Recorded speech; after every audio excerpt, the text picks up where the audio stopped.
to another episode. In today's episode, we are taking a teeny step back from EP information and pivoting a little bit toward what happens when a disabled person has an able-bodied person injury and how you can delineate between the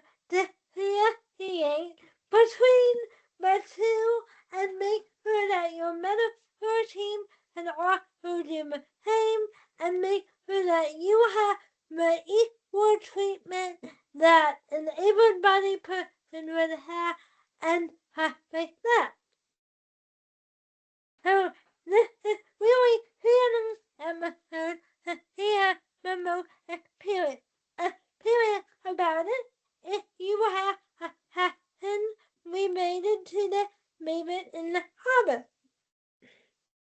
Hi, for those of you that don't know me, I'm Shannon, and I have cerebral palsy. I use a power wheelchair to get around. Recently, I fell and I fractured a rib. If you want to see the video, go up where Anna's finger is. And you will see the video on how I talked about dignity at risk. Yep, and why that matters and how that can lead to quote-unquote able-bodied people injury. You're probably thinking, what do you mean able-bodied injuries? You're disabled. Yeah, I am. And I don't know. I don't think it takes a rocket scientist to know that a disabled person can still get injured just like a able-bodied person can get injured. Yeah, our recovery time might be a lot longer than an able-bodied person, but we can still get injured. And that happened to me. And how do you know whether it's CP related or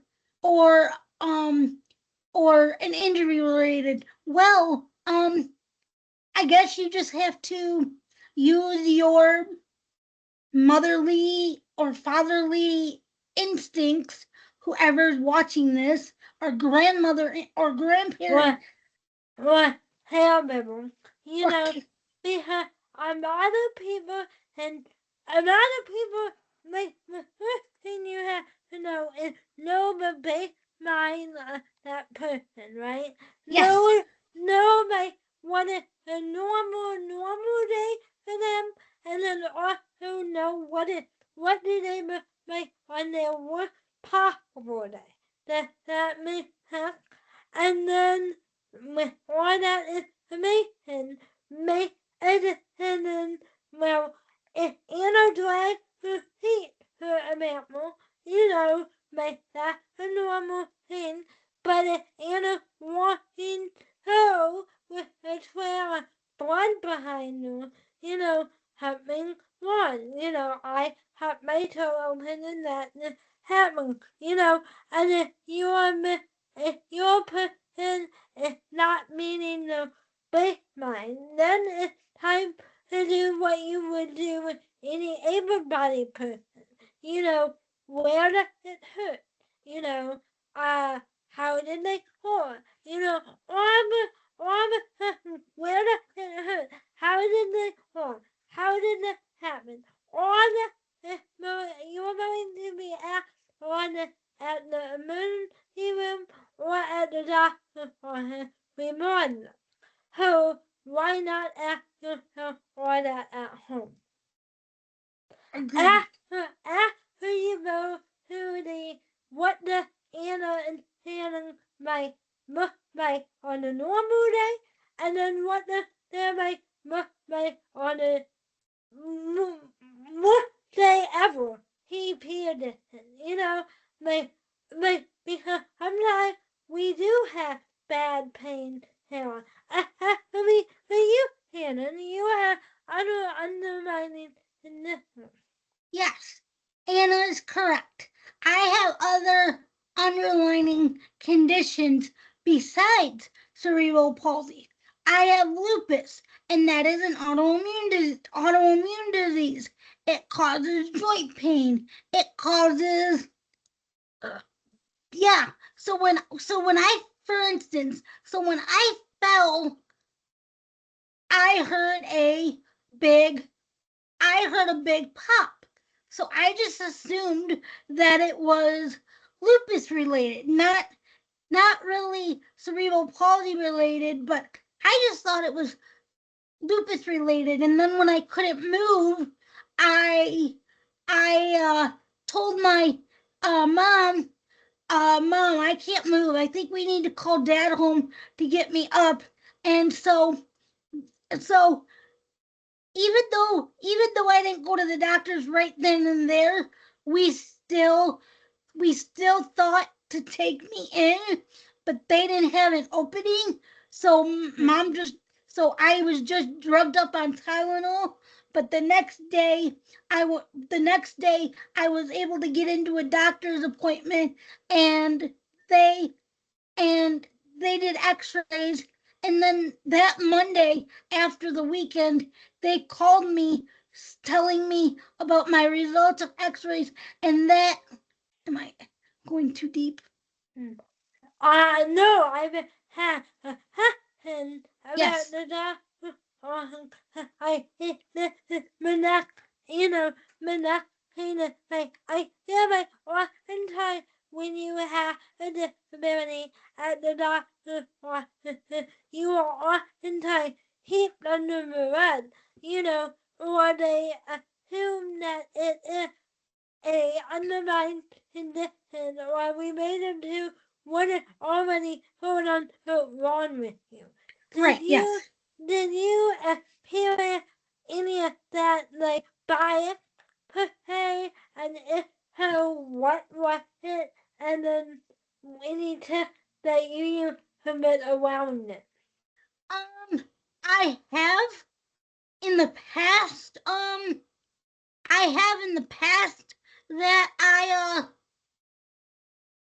that doctors that I try to that that doctors try to slip what's wrong with me under the rug because they think it's CP related, lupus related, gastroparesis related, you name it.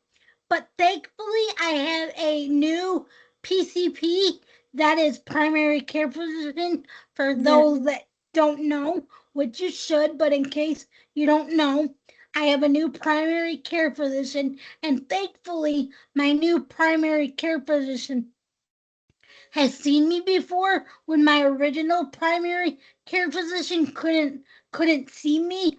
We had a backup. So thankfully this backup knew me, and knew my conditions already, and was aware of what was wrong with me from seeing me in the past. So she really didn't push me under the she really didn't assume that it was lupus related, CP related, or gastroparesis related. I showed her where it hurt, and she immediately said, "You need to go get x-rays." Then, because my home doctor will not be that way, unfortunately, and if you are like that, I suggest that if you have a provider like that, I suggest that you write down, what a normal day for you looks like, or a bad day or a normal day, write it all down. And I also have seen people in the disability community record video, and that really helpful if you need to show them something. thing I forgot to mention that my primary care physician said the reason why it was so urgent that I get x-rays done is because of my short stature. I am only 4 foot 3 inches, and because I sit all the time, who knows if my spine is compressing? And my doctor was concerned that when I heard the pop, that I didn't puncture a lung. That's another reason why my doctor wanted me to get x-rays really quick, because she wanted to even though when she checked my breathing with her stethoscope, it sounded clear, it sounded fine, but with me, I always sound fine, and then I end up getting sick. Right. But we talked about what you can do that not listening to you, and then what you can do at home.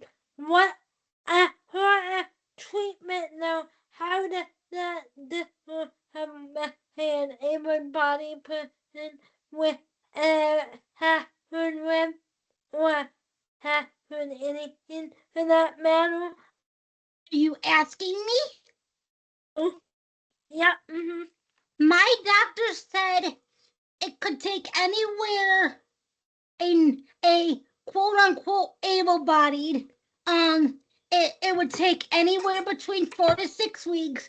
But with me, because I rely on people to carry me from the bathroom to bed to X, Y, and Z, it might take longer. It would she said I wouldn't bet on any money, but I'm betting you that it would probably take you 3 times longer to heal, because you can't sleep on your side. You can't sleep on your stomach. And I'm a big side sleeper. And so right now it's killing me to sleep on my back. And no, my doctor said, I'm going to warn you, it takes an able bodied person 4 to 6 weeks to heal. I'm betting 10 plus. Oh, yeah. Interesting. How is more recovery time? So we hope this video will help some of you. I think a lot of you probably will be awake of hobby. You probably have never thought about any of this. And if you like this video, make sure you like this video, comment down below, and we'll see you in the next one. Bye bye. Bye, guys.